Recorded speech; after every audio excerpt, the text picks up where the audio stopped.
My name's Caroline Davis, but most people just call me Carrie. At 39, I became one of the rare women in U.S. military history to wear 4 stars on her shoulder. A 4-star general.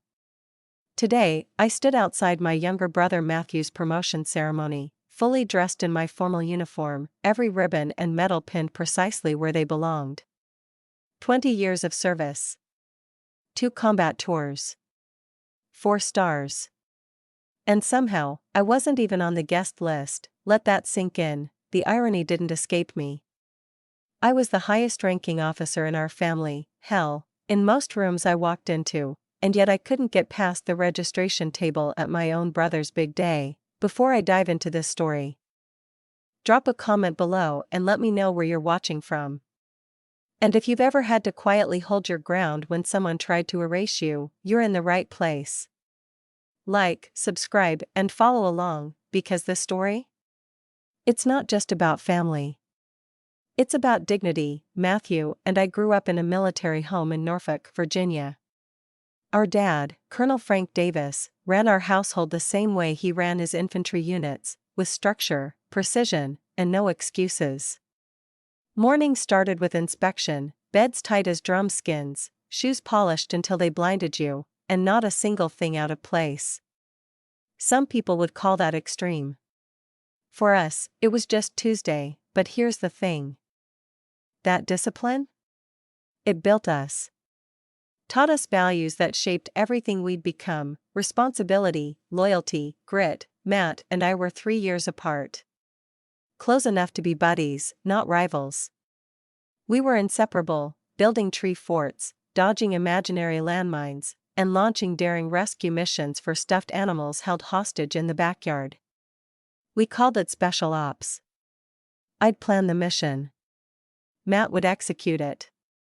Even back then, I was the tactician. "You two'll make damn fine officers one day," Dad would say, usually after one of our mock drills went sideways but somehow ended in success. He didn't throw praise around often, so when he did, we soaked it up like sunlight. When I turned 18, I enlisted straight out of high school. Matt was only 15. I remember him standing on the bus platform, trying not to cry. I could see it in his face, the pride, the fear, and a little envy. It was the first time I noticed that flicker of competition in him. I hadn't expected to fall in love with the military. I joined mostly to pay for college. But I found something there, a sense of purpose, of belonging. Turns out, I was a natural leader. My CO saw it too. I was recommended for specialized training, and my promotions came fast. By 25, I was already a captain with 1 deployment under my belt. Matt followed me into the military 3 years later. He joined the Army, I was Air Force. In those early years, we were each other's lifelines. Letters from deployment zones. Calls at odd hours. Mutual respect. It wasn't just family, it was camaraderie, but something shifted when I got promoted to major at 30. Matt was still a captain. Solid performer, but he hadn't made the same kind of leap. When I visited him at Fort Hood during leave, he took me out for a drink. "To Major Davis," he said, clinking his bottle to mine. His smile didn't quite reach his eyes. "You'll catch up soon," I told him, thinking he just needed a little more time. "Maybe," he shrugged. "Seems like you've always been a step ahead." That comment stuck with me. I thought it was just a moment of frustration. I didn't see the bitterness growing beneath it. 5 years later, when our mom passed from cancer, that wall between us cracked, if only for a moment. At the funeral, we stood shoulder to shoulder. Matt held my hand as I delivered the eulogy.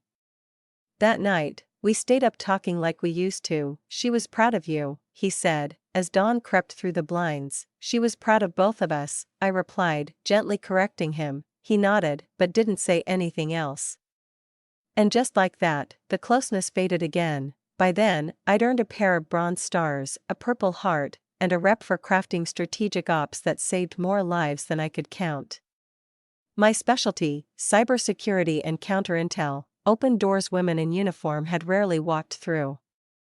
When I was promoted to brigadier general at 34, one of the youngest in history, Matt congratulated me over the phone. It was short, polite, and cold. Still, I didn't see it for what it was. My most recent promotion, to 4-star general at 39, made national news. I stood beside the Joint Chiefs, shook hands with the Secretary of Defense, smiled for cameras. Matt didn't attend. Sent an email instead. Operational duties, he said. I believed him. Or maybe I just wanted to. Then came his big moment. I was reviewing summit protocols when I got the news. Colonel Matthew Davis. I nearly jumped out of my chair. My baby brother, a full bird colonel. I called him instantly, Colonel Davis. I grinned into the phone. Damn proud of you. Thanks, Carrie, he said, voice steady. It's been a long road. When's the ceremony? A pause. 3 weeks from Saturday. Fort Charleston Auditorium. I'll be there, I said. No hesitation. You don't have to. Nope. Don't even say it. I'm coming. This is important. I cleared my entire weekend. Postponed a classified briefing. Delegated an entire summit. Because when it came to Matt, I always made time. 2 weeks before the ceremony, I picked out a gift. Something meaningful. A custom shadow box for his medals. Engraved, Colonel Matthew Davis, a legacy of service. I smiled as I held it, proud not just of the rank, but of the journey. The night before I left for Charleston, Dad called. You're going to the ceremony? He asked, voice sharp with concern. Of course. Wouldn't miss it. He hesitated. Be prepared. Some things shifted with Matt. He's not the same. We're grown-ups now, I said, brushing it off. He's proud. He'll be glad I'm there. I hope so, Dad replied. Just watch your back. I didn't understand what he meant. Not then. I fell asleep with hope. My uniform was ready. The gift was wrapped. I believed tomorrow would be a day of reunion, of pride, of family. I had no idea what was coming. The next morning was one of those crisp, golden spring days that makes everything feel lighter. I dressed with military precision, decades of habit kicking in like muscle memory. My ceremonial dress uniform was immaculate. Every button aligned. Every ribbon exactly where it should be. The 4 stars on my shoulder gleamed under the morning sun as I checked my reflection. Today wasn't about me. Today was for Matt. But I still wanted to look my best. Not for pride, just respect. The drive from Arlington to Fort Charleston took about an hour. On the way, I replayed old memories, Matt saluting me at my captain's pinning ceremony, us sharing laughs on a video call from opposite ends of the globe, our mom's funeral. I kept thinking, this is going to be a good day. Healing, even. I pulled into the visitor lot and noticed the bunting draped across the front of the auditorium. Flags lined the walkway. Officers and family members were arriving, all in full dress or Sunday best. A quartet was tuning up inside. As I stepped out of the car, a young lieutenant recognized me and straightened immediately. Good morning, ma'am, he said, saluting. It's an honor to see you here.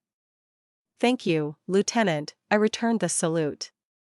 Are you involved in the ceremony? Yes, ma'am. I serve under Colonel Davis in tactical ops. He's an excellent CO. My heart swelled a little. I'm glad to hear that, I said. He's always had the instincts for leadership. Inside, the atmosphere buzzed with excitement and formality. Decorations, photo setups, officers mingling with family, it had the unmistakable feel of military celebration. I made my way to the registration table, nodded politely to a few familiar faces, and stepped forward. Good morning, I said.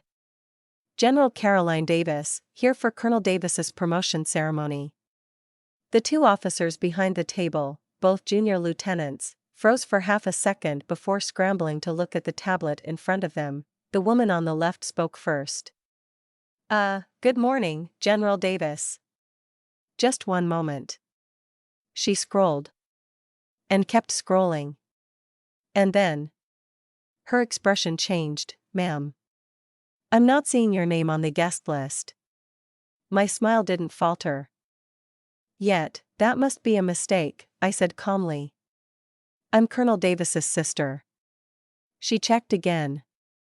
Her face was now clearly uncomfortable. I've reviewed the family section, VIP guests, and military invitees. I'm really sorry, but your name isn't listed anywhere. I felt a sudden cold spread through my chest, but I kept my face neutral. Could you double-check with the event coordinator? I asked. Yes, of course, General. She stepped away to make a call while I waited. Through the open doors, I caught a glimpse of the auditorium. And there, on stage, already talking to senior officers, was Matt. In full uniform. Laughing. Mingling, and then. He looked right at me, our eyes met across the crowded space. I expected surprise, confusion, even concern. Instead, he turned away. Just. Turned his back, and in that moment, everything clicked. This wasn't a mistake. This wasn't a clerical error. This was deliberate. The officer returned, accompanied by a red-faced major. General Davis, he said, clearly flustered. I'm Major Harmon, the coordinator for today's event. I've confirmed the records. Your name was not submitted on any of the guest lists. I paused for a breath. Then nodded. Thank you for checking, Major. I walked away from the table, gift box still in hand, and found a quiet spot near the garden just outside the entrance. I sat on a bench, placed the box beside me, and stared at it for a moment. Colonel Matthew Davis, a legacy of service. It felt like a joke now. I pulled out my phone and called the one person I knew would understand. Lena, it's Carrie. Carrie. Hey, aren't you supposed to be? Wait, why do you sound like that? I'm at the ceremony. I wasn't on the list. They wouldn't let me in. Silence. Then, you've got to be kidding me. Nope. Does Matt know? He looked me dead in the eye and turned away. Lena exhaled sharply. This isn't just sibling drama anymore. This is a serious breach of protocol. You're a 4-star general. That's a problem. I know, I said quietly. But I'm trying to figure out what to do now. What would you tell a junior officer who came to you with this situation? I didn't even have to think. That dignity doesn't mean swallowing disrespect. That leadership means standing your ground. Especially when it's hard. Exactly. I hung up and sat there, watching other guests arrive. Watching the celebration move on without me. Remembering all the moments I'd dropped everything to show up for Matt. Every recommendation letter. Every defense I'd made for him behind closed doors. Every sacrifice. This wasn't just about hurt feelings. This was about respect. Protocol. Integrity, and something inside me shifted. I made a decision. I stood up, walked to my car, and drove off base. Not home. Not defeated. Just regrouping. I pulled into a quiet cafe nearby and called my aide. Sam, I need you to bring my full ceremonial uniform. Yes, the full set. And bring my citation portfolio too. I'll explain later. Then I made another call. General Richard Monahan, he was presiding over the ceremony today. We'd served together years ago in Afghanistan. Rich, it's Carrie Davis. I understand you're speaking at Matt's promotion today. Carrie? Yes. I am. Are you here? I was. They didn't let me in. What?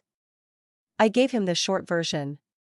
He didn't try to excuse it. Completely inappropriate, he said. What do you want me to do? Nothing, for now. Just be aware. I'll handle it. My final call was to the base commander. "Another former classmate from the academy, Carrie?" he said. "What's going on?" I told him. He sounded mortified. "Consider this fixed. You'll have full access upon your return. I'll alert the gate and arrange escort." "Thanks," I said. "That's all I need." Sam arrived 20 minutes later with the uniform. I changed in the cafe restroom. When I stepped out, I wasn't just a sister. I was a general. Each medal and ribbon on that uniform had a story. A cost. The Distinguished Service Medal. The Legion of Merit. The Purple Heart. Campaign ribbons from Iraq and Afghanistan. They weren't decorations. They were declarations. I looked in the mirror. This wasn't about making a scene, it was about reminding people what those stars really meant. When I drove back onto base, the mood had shifted, starting with the security guards at the main gate. As soon as they saw the 4 stars on my shoulders through the window, they stood taller, snapped to attention, and saluted with crisp precision. "Welcome back, General Davis," the senior one said. "The base commander has arranged for you to be escorted to the officer's entrance at the west side of the auditorium." "Appreciate it, Sergeant," I nodded. A young corporal met me near the side lot and led me to a private parking space near the entrance. I stepped out of the car, and the full weight of my ceremonial uniform became apparent. 2 rows of medals glinted in the late morning sun. My ribbons told the story of decades of service, wars fought, missions completed, lives saved, and sometimes lost. It wasn't vanity. It was legacy. I nodded at several junior officers who stiffened when they recognized me. A few whispered as I passed, their eyes wide. No one said a word. They didn't need to, my timing was deliberate. I knew the structure of these events well. The promotion ceremony itself would be finishing up, and the speeches would soon begin. I wasn't here to hijack anything. Just to stand as a reminder of what respect, decorum, and accountability looked like. At the auditorium's side entrance, a major opened the door without question. I slipped into the back just as applause echoed through the room. Matthew had just received his new insignia. Roughly 300 people filled the space: family, officers, local press. General Monahan was seated stage left. My father, front row, in his formal suit. He saw me first. His expression flickered with a mix of surprise and something like relief. I took a slow, measured step into the aisle. The kind of step that speaks before you do. Heads began turning. Whispered recognition spread like ripples on a still lake. Even those who didn't know who I was could tell from the medals, the 4 stars, the posture. I walked straight down the center aisle toward the front. Matthew spotted me halfway through his opening remarks. He froze, our eyes met. This time, he didn't look away, his lips parted as if to say something, then closed again. He cleared his throat and tried to keep speaking, but everyone could see the tension. I didn't break eye contact. I didn't speak. I just walked to the front row, took an empty seat, and placed the wrapped gift box on my lap. The silence that followed was heavy. To his credit, Matt recovered. He launched back into his speech, though the tone had changed. Gone was the confident rhythm. Instead, his words landed stiffly, as I assumed this new responsibility. He said, "I am reminded of the traditions that make our armed forces the strongest in the world." The jab was subtle. But I heard it. The traditions line wasn't in the original speech I'd skimmed. It was aimed at me. At the reforms I'd spent the last decade pushing through.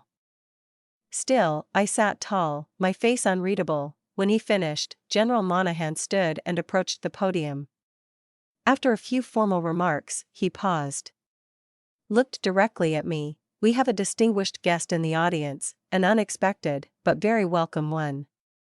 The entire room turned toward me. "General Caroline Davis," he said, "would you care to share a few words?" Protocol dictated the offer. Ignoring the earlier insult would have been a mistake. This moment, though not planned, was necessary. I stood. Calm. Collected, as I walked up the stage steps, Matthew stepped aside. Our shoulders passed. I offered a subtle, professional nod. He returned it, barely. I faced the crowd. Held my hands lightly on either side of the podium. Let the silence settle. Thank you, General Monahan, I began. It is an honor to be present for this important milestone in Colonel Davis's career. I turned slightly to address Matthew, making sure the audience still heard every word. In our family, service has never been a duty. It's been a calling. Our father, Colonel Frank Davis, taught us early on that excellence is not a destination, it's a habit. One built in the quiet choices no one sees and the loud stands everyone hears. I looked out at the room. The strength of our military lies not just in tradition, but in our ability to evolve while still honoring it. True leadership balances both. A beat past, Colonel Davis has shown that he possesses the commitment and capacity to serve at this rank. I trust that he will do so with honor and integrity, and I look forward to seeing how he carries our family's legacy forward. The applause that followed wasn't just polite. It was pointed. Cathartic. Several officers stood, leading to a half-standing ovation. My father clapped slowly, his expression unreadable.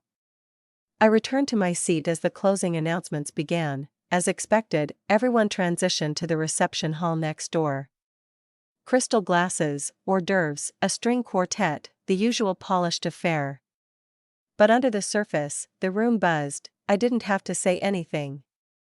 My uniform had done most of the talking. Officers drifted toward me throughout the reception, some offering congratulations.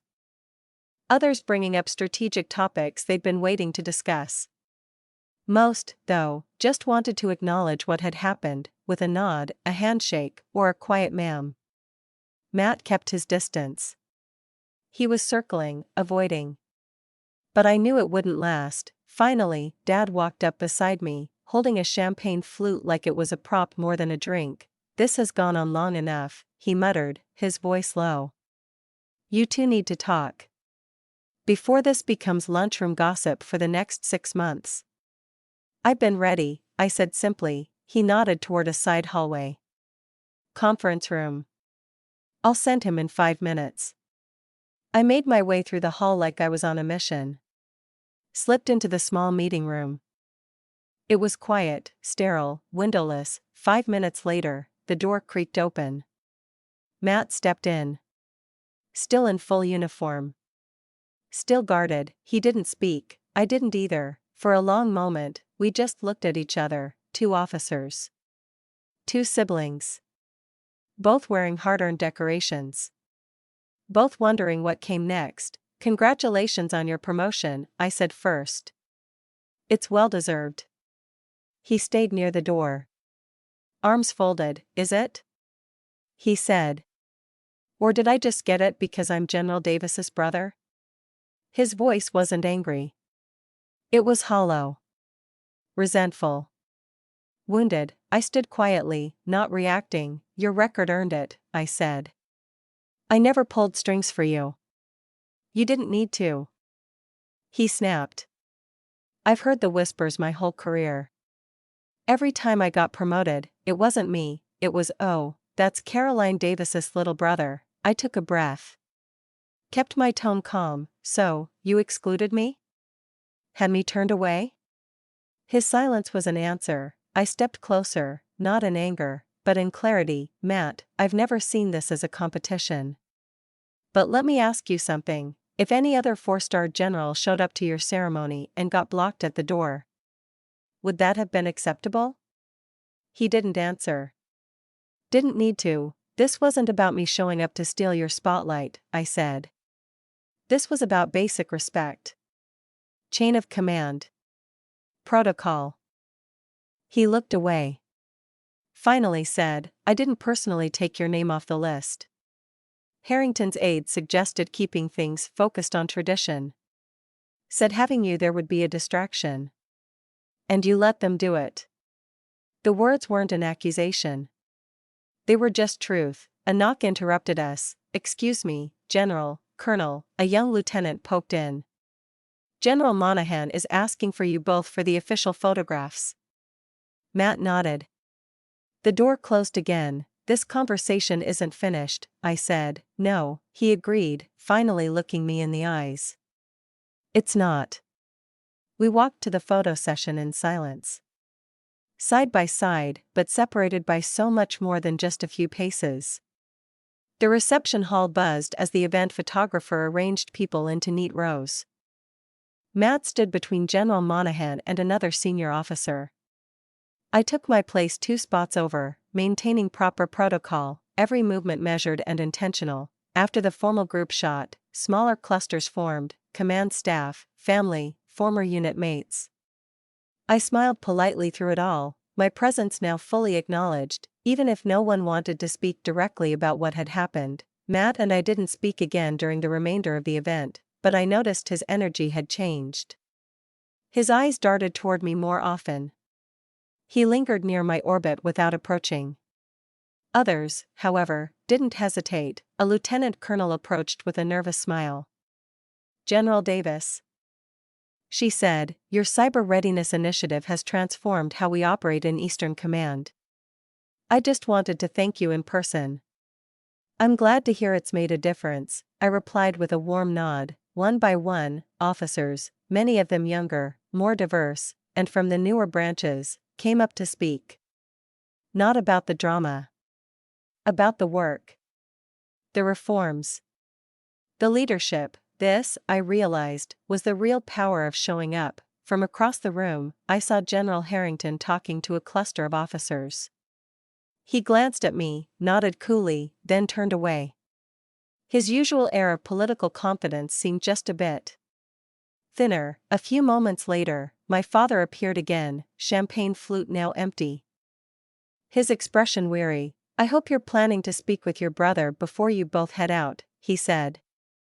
This isn't the kind of thing we let fester. I've tried, I said simply. But he's not ready. Make him ready, Dad replied, a hint of the old command voice slipping in. Because if you two don't fix this, your silence will speak louder than anything said today. He pointed toward a hallway. There's a side room. I'll send him. I made my way to the small conference space again. Dimly lit, clean, plain.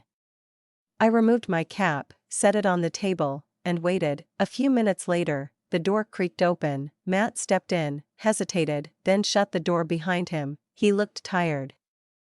I should have stopped it, he said before I could speak. I should have told them no. Told Harrington and his guys to back off. But you didn't, I said, keeping my voice neutral. He looked away. You don't know what it's like, he muttered. To live in your shadow. I didn't respond right away, he went on. Everywhere I go, it's Caroline's brother. Not Colonel Davis. Not Matt. I just wanted one day where I didn't have to explain myself. One day where I didn't feel like the backup plan. I get it, I said softly. But leadership isn't about comfort. And it damn sure isn't about cutting corners when things get hard. He laughed bitterly. That's easy for you to say, from the top. I stepped forward. You think it's been easy? I asked, my voice low but sharp. You think earning these stars didn't come with blood, doubt, fear, and sacrifice? 2 combat tours. A helicopter crash that left me with a metal rod in my leg. Sleepless nights rewriting strategy briefings because one misstep could cost lives. And don't even get me started on the crap I've had to eat just for being a woman in command. He blinked. I could tell my words landed. I've had generals question my qualifications. Subordinates who wouldn't make eye contact. I've been told to my face that my promotion was political. That I was ticking a box. He opened his mouth, then closed it. I continued. More quietly now. The difference is, I didn't let that poison me. I showed up. I did the work. And I never stopped believing in the mission. He sank into one of the chairs. For the first time, the fight drained from his shoulders. I didn't take your name off the list, he said, almost to himself. But I didn't stop it either. I nodded. That's the part that stings. He sighed. I let Harrington convince me it would be cleaner, less complicated. Said the room didn't need distractions. That your presence, would shift focus. I raised an eyebrow. And you believed him? I wanted to, he admitted. I wanted the spotlight. Just once. We sat in silence for a moment. Then I asked, what would Mom say about all this? That broke him a little. He rubbed his face, then looked up at the ceiling like he was trying to keep tears from falling. She'd be disappointed, he said. I nodded. Yeah. She would. Another long pause, then Matt straightened up. I'm requesting a transfer. Fort Lewis. I need distance, from all this. From Harrington's influence. From the politics. That surprised me. That's a smart move. I want to lead based on my own values, he added. Not someone else's bitterness. I stood. Walked to the door. But before I opened it, I turned back. I'm not angry because you hurt my feelings, I told him. I'm angry because you betrayed what we were taught. What this uniform represents. I know, he said quietly. I'm not asking for an apology, I added. Just do better. And with that, I left him there. That night, back home in Arlington, I took off my ceremonial uniform, laid it carefully on its hanger, and stared at it for a long time. The medals. The stars. The legacy stitched into every thread. Sometimes showing up in uniform isn't about rank. It's about reminding people that the job isn't just about looking the part.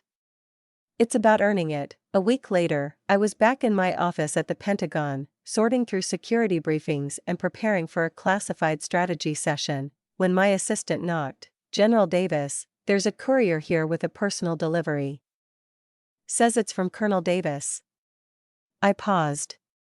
Bring it in. The envelope was heavy, cream-colored, sealed with wax. Inside was a handwritten letter. Not an email. Not a text. A real letter, his handwriting unmistakable. Caroline, I owe you more than an apology, and I know that. What happened at my promotion ceremony wasn't just wrong, it was cowardly. I let insecurity and outside voices drown out the respect I owe you, not just as my sister, but as a superior officer who has earned every inch of her place. No excuse will make that right. But I hope this letter is a first step toward doing better. I'd like to talk. In person. When your schedule allows, with respect and admiration. Matt, I read it twice, then I folded it carefully and tucked it into my desk drawer, not out of avoidance, but to keep it. As proof that maybe, just maybe, growth was still possible. 3 days later, we had Sunday dinner at Dad's place. It was the first time we'd all been in the same room since the ceremony. Dad cooked his famous pot roast, complete with mashed potatoes and gravy from scratch. Matt arrived just after me. His uniform was off-duty casual. His smile. Nervous, but real. Dinner started stiff. Talk of base assignments, who was retiring, the academy's latest class. But after dessert, Dad stood up to get coffee and, classic Dad move, left the carving knife on the table between us like a peace offering. Matt glanced at it. Then at me. I'd been doing a lot of thinking, he said, staring into his water glass. About how competition warps things. How it makes you lose sight of what really matters. It's a common flaw, I replied gently. The military just adds rank structure and pressure to the mix. I talked to General Monahan, he said. I officially requested the Fort Lewis transfer. Harrington's influence stops here. That made me sit up straighter. Fort Lewis was far from Harrington's circle. That was a real move. Not just words, I'm glad, I said. Leadership should reflect your own principles. Not someone else's agenda. He nodded slowly. I forgot that.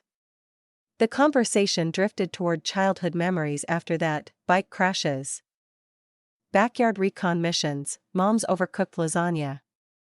It wasn't a total reconciliation, but it was a crack in the wall. A few weeks later, Matt invited me to meet halfway between our bases.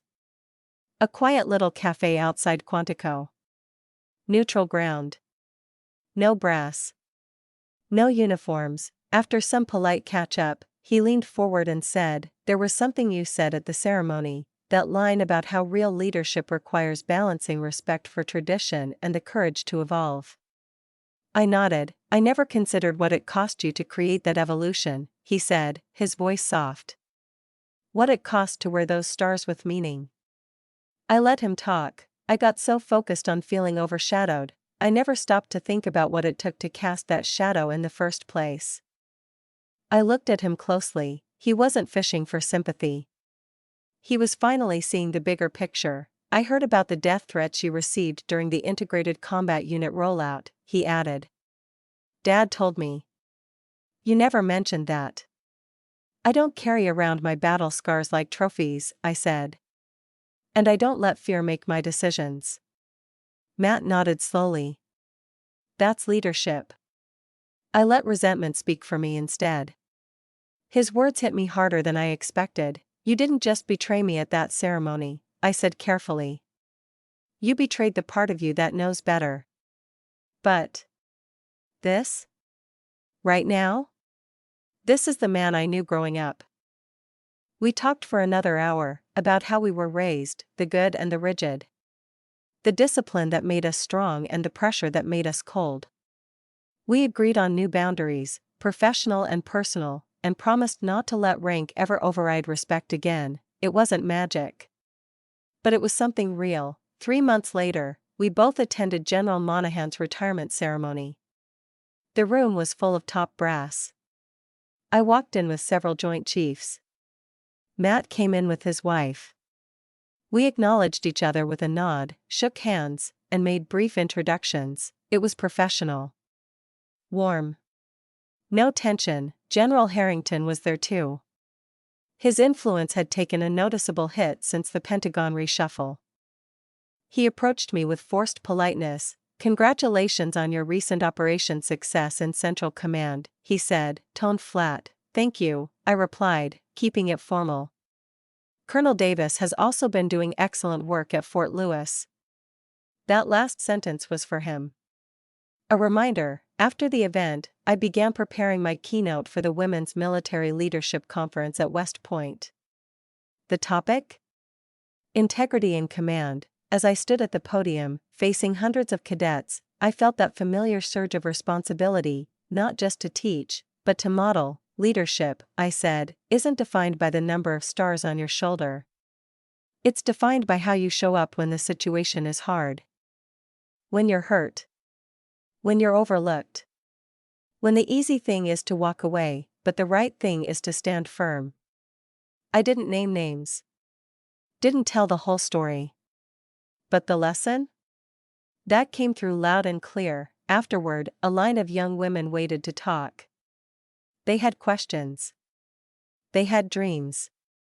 And they had fire in their eyes, the kind that makes you believe in the future of command. At the back of the room, I noticed Matt. Watching quietly. Not there to speak. Just to listen. When the crowd thinned, he approached and smiled. "Impressive speech," he said. "But I expected nothing less. I wasn't sure you'd come." "I needed to," he replied. "For myself. And for the officers I lead. They need to know where I stand." I nodded. "You've made that pretty clear." As we walked out of the auditorium, a cadet photographer stopped us. "Would you mind if I got a photo?" she asked. The Davis siblings, 2 officers, 1 legacy. We stood shoulder to shoulder. Not as rivals. Not even just as family, but as 2 leaders who had finally come to understand each other. The 4 stars on my shoulder didn't feel like a weight anymore, they felt like a responsibility.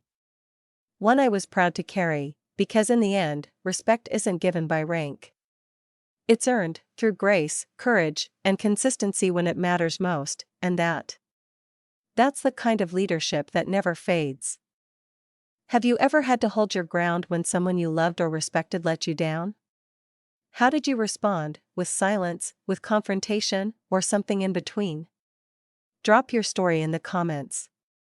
Let's talk about what dignity looks like when it's tested. And hey, if this story hit home, like the video, subscribe, and hit that bell icon.